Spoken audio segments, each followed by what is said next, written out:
আসসালামু আলাইকুম এভরিওয়ান। সৎমায়ের অপবাদ গল্পের 4 নাম্বার পর্ব।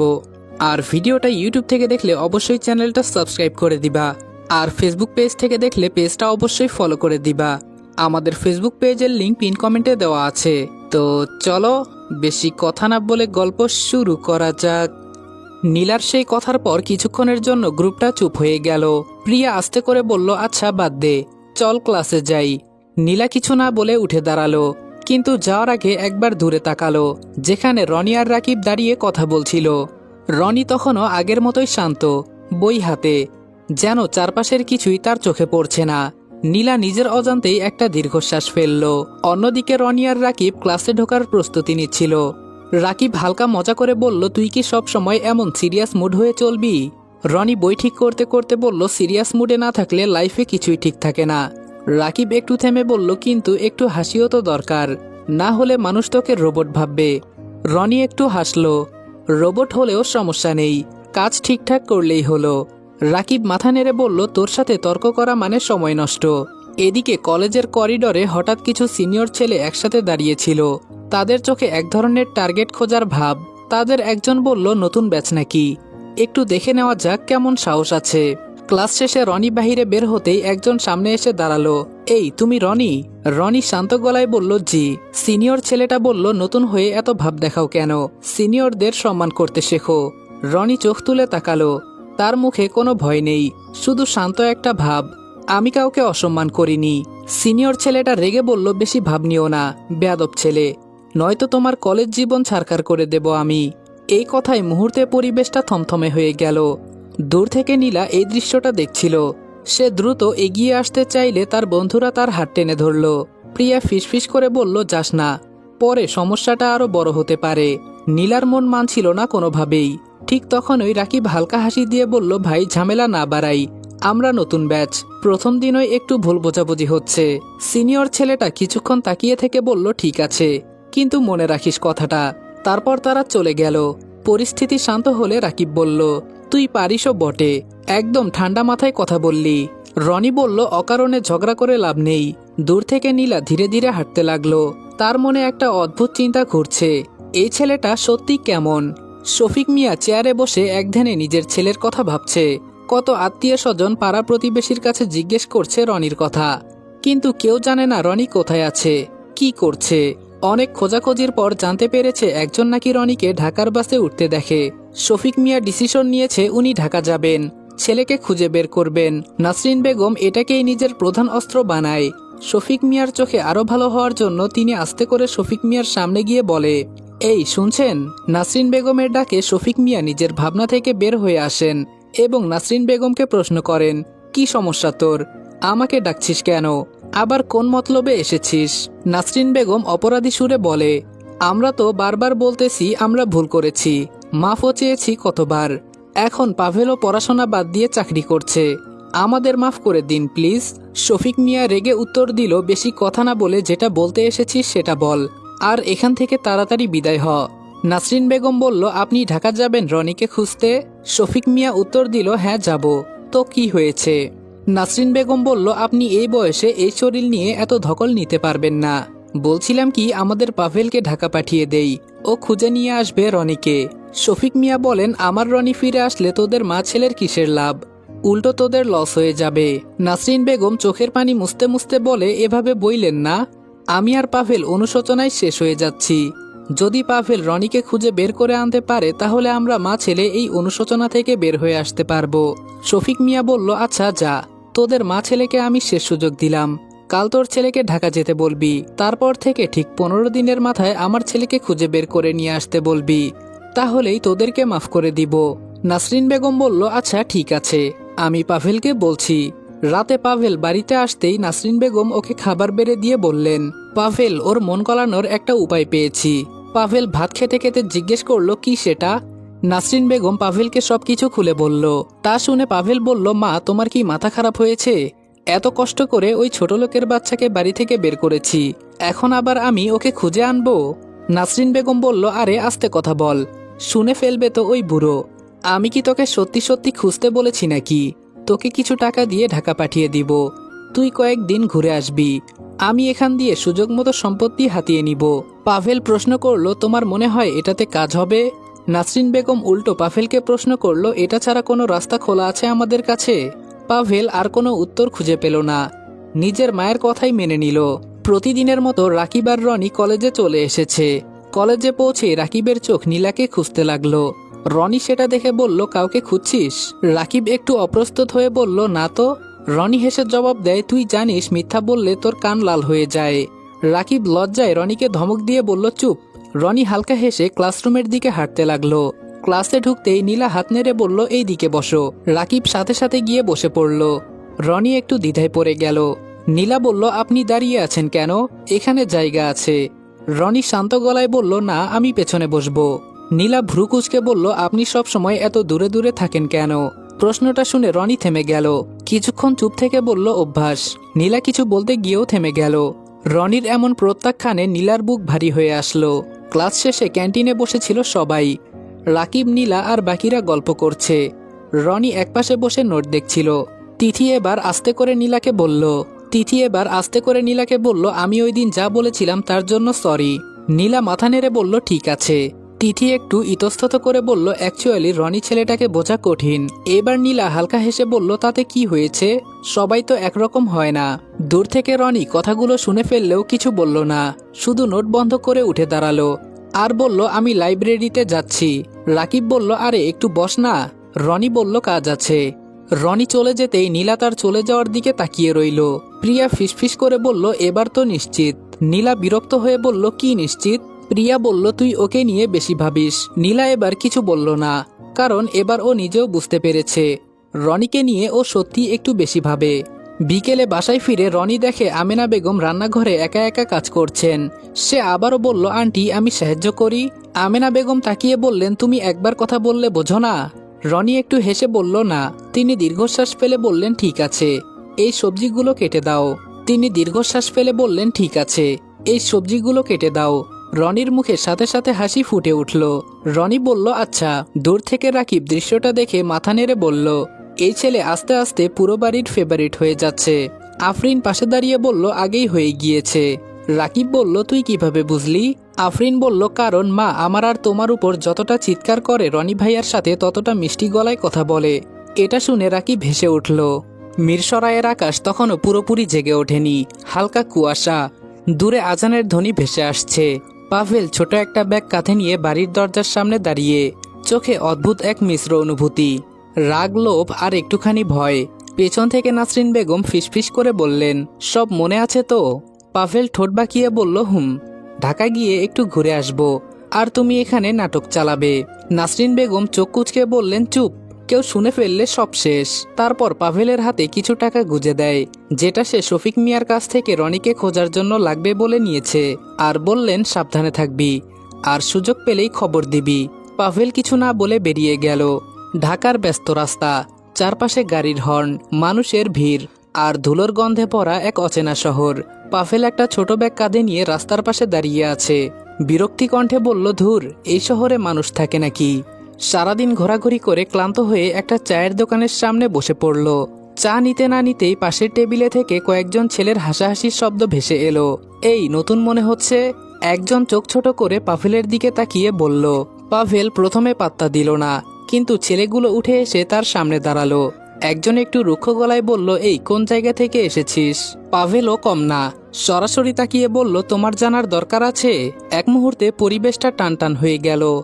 তারপর হঠাৎই আরেকজন হেসে উঠল। ওই থাম, ছেলেটার সাহস আছে তো। সে হাত বাড়িয়ে বলল, আমি রাসেল, ওরা আমার গ্রুপ, তুই ভয় পাস না, আমরা এমনি মজা করতেছিলাম। পাভেল একটু শান্ত হয়ে বলল, আমার নাম পাভেল। রাসেল পাশে বসে সিগারেট ধরিয়ে বলল, ঢাকায় নতুন তাই না? থাকার জায়গা আছে? পাভেল মাথা নাড়িয়ে না বলল। রাসেল হালকা হেসে বলল, হোটেলে থাকতে গেলে টাকা শেষ হয়ে যাবে, আমাদের সাথে থাকলে সমস্যা নেই। পাভেল চোখ শুরু করে জিজ্ঞেস করলো, এর বদলে কি করতে হবে? রাসেল একটু ঝুঁকে এসে বলল, ছোটখাটো কাজ, মাঝে মাঝে একটু ভয় দেখানো, একটু কালেকশন, বুঝেছিস তো? পাভেলের চোখে হঠাৎ একরকম ঝিলিক দেখা গেল। সে মনে মনে ভাবলো, এই শহরে টিকে থাকতে গেলে শক্ত লোকের সাথে থাকাই ভালো, আর যতদিন এখানে আছে একটু কামাইও হবে। সে হালকা হাসলো আর বলল, আচ্ছা ঠিক আছে, আমি আছি। রাসেল হাত বাড়িয়ে দিয়ে বলল, ওয়েলকাম টু দ্য টিম। পাভেলও হাত মিলালো। তার মুখে তখন ধীরে ধীরে এক শয়তানি হাসি ফুটে উঠেছে। রনি আর রাকিব কলেজ গেটে ঢুকতেই দেখতে পেল কিছু সিনিয়র দাঁড়িয়ে আছে। আগের দিনের সেই ছেলেটাও আছে। রনি আর রাকিব ঢুকতেই তাদের একজন ডাক দিল, এই রনি। রাকিব থেমে গেল আর বিড়বিড় করে বলল, আবারও শুরু হলো। রনি শান্ত গলায় বলল, চল দেখি কি চায়। তারা এগিয়ে যেতেই সিনিয়র ছেলেটা বলল, কালকে তো অনেক স্মার্ট কথা বলেছিলি, আজকে দেখি সাহস কতটা। রাকিব বলল, ভাই আবার?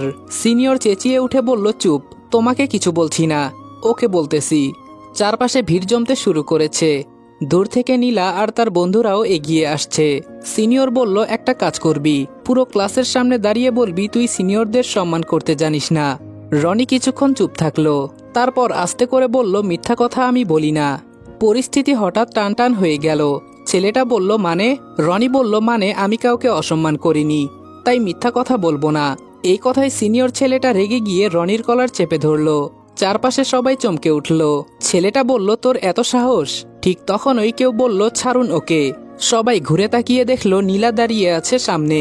রাগান্বিত অবস্থায় চেঁচিয়ে বলল, আপনারা সিনিয়র বলে যা খুশি তাই করবেন? এটা কলেজ, আপনার ব্যক্তিগত জায়গা না। সিনিয়র একটু থমকে গেল, তারপর বলল, তুমি কে? নীলা আগের মতোই রাগী ভাব বজায় রেখে বলল, আমি কে সেটা গুরুত্বপূর্ণ না, গুরুত্বপূর্ণ হলো আপনারা ভুল করছেন। চারপাশে ফিসফিস শুরু হয়ে গেছে। পরিস্থিতি খারাপের দিকে যাচ্ছে বুঝে আরেকজন সিনিয়র এগিয়ে এসে বলল, এখানে থেকে চল, বেশি ঝামেলা হয়ে যেতে পারে। ওরা রনিকে ছেড়ে দিয়ে চলে গেল। সবাই একটু স্বস্তির নিঃশ্বাস ফেলল। রাকিব বলল, আজকে তো সিনেমা হয়ে গেল, আমি তো নীলার উপর পুরোই ফিদা। কিন্তু রনি কিছু বলল না, সে শুধু নীলার দিকে তাকিয়ে রইল। নীলাও তাকিয়ে আছে। কিছুক্ষণ নীরবতা। তারপর নীলা ধীরে ধীরে বলল, আপনি সব সময় একা একা সব ঝামেলা সামলাতে যান কেন? রনি হালকা হেসে বলল, আমি এসবে অভ্যস্ত। নীলা এবার একটু রেগে বলল, সবকিছুতে অভ্যস্ত হওয়া ভালো না, কিছু জিনিস ভাগ করে নিতে হয়। নীলার কথাটা শুনে রনি কিছুক্ষণ চুপ করে রইল, তারপর আস্তে করে বলল, সবাই সবকিছু শেয়ার করতে পারে না। নীলা এক পা এগিয়ে এসে বলল, কিন্তু চেষ্টা তো করা যায়। রনি এবার সরাসরি নীলার চোখের দিকে তাকালো। তার চোখে প্রথমবারের মতো একটু দ্বিধা, একটু ক্লান্তি ফুটে উঠল। রনি বলল, সব চেষ্টা সফল হয় না। এই কথাটা শুনে নীলা থেমে গেল। তার মনে হলো এই ছেলেটার ভেতরে অনেক কিছু লুকানো আছে। রাকিব পাশে দাঁড়িয়ে বিরক্ত হয়ে বলল, এই তোমরা দুজন দার্শনিক হয়ে গেছো নাকি? ক্লাসে যাবা নাকি এখানেই গল্প শেষ? পরিস্থিতি হালকা হয়ে গেলে নীলা একটু হেসে বলল, চলো ক্লাসে যাই। রনি কিছু না বলে সামনে হাঁটতে শুরু করলো। ক্লাস শেষে রনি সরাসরি লাইব্রেরিতে চলে আসে। চুপচাপ একটা কোনায় বসে বই খোলে। কিন্তু আজকে মন পড়ায় বসছে না। মনে বারবার ঘুরছে নীলার কথা। কিছু জিনিস ভাগ করে নিতে হয়। ঠিক তখনই কেউ বলল, আমি বসতে পারি? রনি তাকিয়ে দেখে নীলা দাঁড়িয়ে আছে। সে একটু অবাক হলেও মাথা নাড়ল। নীলা বসে বলল, আপনি সব সময় পালিয়ে যান কেন? রনি বইয়ের দিকে তাকিয়ে বলল, আমি পালাই না, আমি ঝামেলা এড়িয়ে চলি। নীলা হালকা হেসে বলল, একই কথা, শুধু বলার ধরন আলাদা। আচ্ছা, আমরা দুইজন তো বন্ধু হতে পারি, তাই না?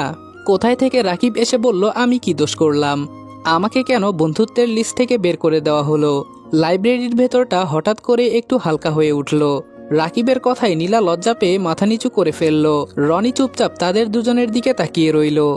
রাকিব আবার বলল, আচ্ছা ঠিক আছে, আমি নিজেই নিজের নাম লিস্টে ঢুকিয়ে নিলাম। এখন বলো আমরা তিনজন বন্ধু, ঠিক আছে? নীলা এবার হেসে মাথা নাড়ল। আচ্ছা ঠিক আছে, আমরা তিনজনই। সবাই একটু হেসে নিলেও রনির মুখে আগের মতোই হালকা শান্ত ভাব, তবে আজকে তার চোখে অন্যরকম কিছু। নীলা বলল, আচ্ছা তাহলে আজকে থেকে এখানে কেউ আমরা একা একা কিছু সামলাবো না। রনি একটু থেমে বলল, দেখা যাবে। রাকিব সাথে সাথে বলে উঠল, এই দেখা যাবে মানে? সরাসরি বল হ্যাঁ। রনি এবার হালকা হেসে বলল, আচ্ছা ঠিক আছে, আমি চেষ্টা করব। এই কথাটুকু শুনে নীলার মুখে এক চিলতে হাসি ফুটে উঠল। কলেজ থেকে বের হয়ে তিনজন একসাথে গেট দিয়ে বের হলো। চারপাশের ভিড়, রিকশার শব্দ, হকারদের ডাক, সব মিলিয়ে ব্যস্ত পরিবেশ। হাঁটতে হাঁটতে রাকিব বলল, আজকে কিন্তু একটা ট্রিট হওয়া উচিত। নীলা অবাক হয়ে বলল, কিসের ট্রিট? রাকিব চোখ টিপে বলল, বারে, আজকে নতুন বন্ধুত্ব হলো, এটার ট্রিট কে দিবে? নীলা হেসে বলল, তাহলে তুই দে। রাকিব নাটকীয় ভঙ্গিতে বলল, না, আমি তো পুরনো বন্ধু, নতুন যারা তারাই দেবে। দুজনেই রনির দিকে তাকালো। রনি একটু অপ্রস্তুত হয়ে বলল, আমি? রাকিব বলল, হ্যাঁ তুই, আজকের হিরো তুই। সিনিয়রদের সামনে দাঁড়িয়ে ডায়লগ মারা, আবার নতুন বন্ধুত্ব, সব মিলিয়ে ট্রিট তো তোরই প্রাপ্য। রনি কিছুক্ষণ চুপ থেকে বলল, আচ্ছা ঠিক আছে চল। রনি মুখে ঠিক আছে বললেও মনে মনে ভাবতে থাকে তার কাছে তো অল্প কিছু টাকা আছে, সেগুলো দিয়ে কি সবার বিল দেওয়া যাবে? নীলা অবাক হয়ে বলল, সত্যি? রনি হালকা মাথা নাড়ালো। তিনজন একটা ছোট রেস্টুরেন্টে ঢুকে বসলো। হালকা আলোয় হোটেলটা অনেক সুন্দর লাগছে, হালকা আলোয় রেস্টুরেন্টটা অনেক সুন্দর লাগছে। টেবিলে বিভিন্ন আইটেমের খাবার। রাকিব খেতে খেতে বলল, এই প্রথম দেখলাম রনি নিজের ইচ্ছায় কোথাও বসে আড্ডা দিচ্ছে। আজকে তো একটা ইতিহাস তৈরি হয়ে যাবে। রনি হেসে বলল, অত নাটক করার দরকার নেই। নীলা চুপচাপ দুজনের কথোপকথন দেখছিল। হঠাৎ সে বলল, আপনার পরিবার মানে আপনি কি সবসময় এমনই ছিলেন? প্রশ্নটা শুনে রনি থেমে গেল। হাতের গ্লাসটা টেবিলের উপর ধীরে নামিয়ে রাখলো।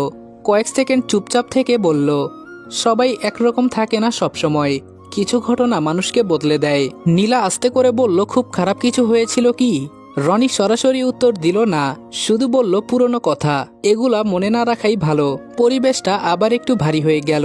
রাকিব দ্রুত বিষয়টা ঘুরিয়ে দিল, আচ্ছা আচ্ছা, এত সিরিয়াস কেন? তোরা কি খাবি না? সবকিছু তো ঠান্ডা হয়ে যাচ্ছে। সবাই আবার খেতে শুরু করলো। বিল দেওয়ার সময় রনি দেখতে পায় তার পকেটে যা টাকা আছে তা দিয়ে বিল পরিশোধ করতে পারবে না। কি করবে বুঝতে পারছিল না। তখনই রাকিব নীলার আড়ালে রনির হাতে কিছু টাকা গুজে দেয়।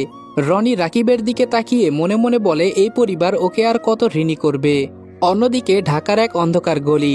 রাসেল আর তার দলের সাথে দাঁড়িয়ে আছে পাভেল, তার হাতে একটা ছোট লাঠি, মুখে আগের সেই শয়তানি হাসি। রাসেল বলল, আজকে একটা ছোট কাজ আছে, ভয় পাবি না তো? পাভেল ঠোঁট বাঁকিয়ে বলল, আমি ভয় পাই না। রাসেল সামনে ইশারা করে বলল, ওই দোকানটা দেখছিস, একটু বোঝাতে হবে, টাকা ঠিক মতো দেয় না। পাভেলের চোখে লোভ ঝিলিক দিল। সে আস্তে করে বলল, চলো দেখি। গলিটার ভেতর ঢুকতেই চারপাশ যেন আরো অন্ধকার হয়ে গেল।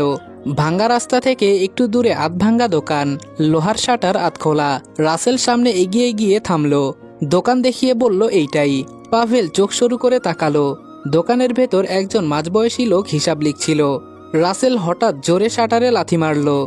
লোকটা চমকে উঠে বলল, কে ওখানে? রাসেল ঢুকে গিয়ে গম্ভীর গলায় বলল, আমাকে চিনতে পারছিস না? লোকটা ভয়ে কাঁপতে কাঁপতে বলল, ভাই, আমি তো গত সপ্তাহে টাকা দিয়েছি। রাসেল ঠোঁট বাঁকিয়ে হেসে বলল, ওটা পুরান হিসাব, নতুন সপ্তাহ নতুন টাকা। লোকটা অসহায়ের মতো বলল, ভাই এইবার একটু মাফ করেন, দোকানটা ভালো যাচ্ছে না। এই সময় রাসেল পেছনে তাকিয়ে বলল, পাভেল একটু বুঝিয়ে দে তো। পাভেল ধীরে ধীরে এগিয়ে গেল। লোকটা হাত জোর করে বলল, ভাই মারবেন না, আমি কালকেই দিয়ে দিব। পাভেল কিছু না বলে দোকানের সামনে রাখা কাচের জারটা তুলে মাটিতে আছড়ে ফেলল। ঝনঝন করে কাঁচ ভেঙে ছড়িয়ে পড়ল। লোকটা চিৎকার করে উঠে বলল, না ভাই। পাভেল এবার ঠান্ডা গলায় বলল, কালকে না, আজকেই লাগবে। রাসেল পাশে দাঁড়িয়ে মুচকি হাসল। এই তো আস্তে আস্তে মানুষ হচ্ছে। লোকটা কাঁপতে কাঁপতে ড্রয়ার খুলে কিছু টাকা বের করলো। রাসেল টাকা গুনে নিয়ে বলল, এইবার ঠিক আছে, কিন্তু মনে রাখিস আমরা যেন আবার মনে করাইতে না আসি। ওরা বের হয়ে আসতেই গলির বাতাসটা আরো ভারী লাগছিল। বাহিরে এসে রাসেল পাভেলের কাঁধে চাপড় দিল, তুই তো ভালোই পারিস। পাভেলের মুখে হাসি ফুটে উঠল।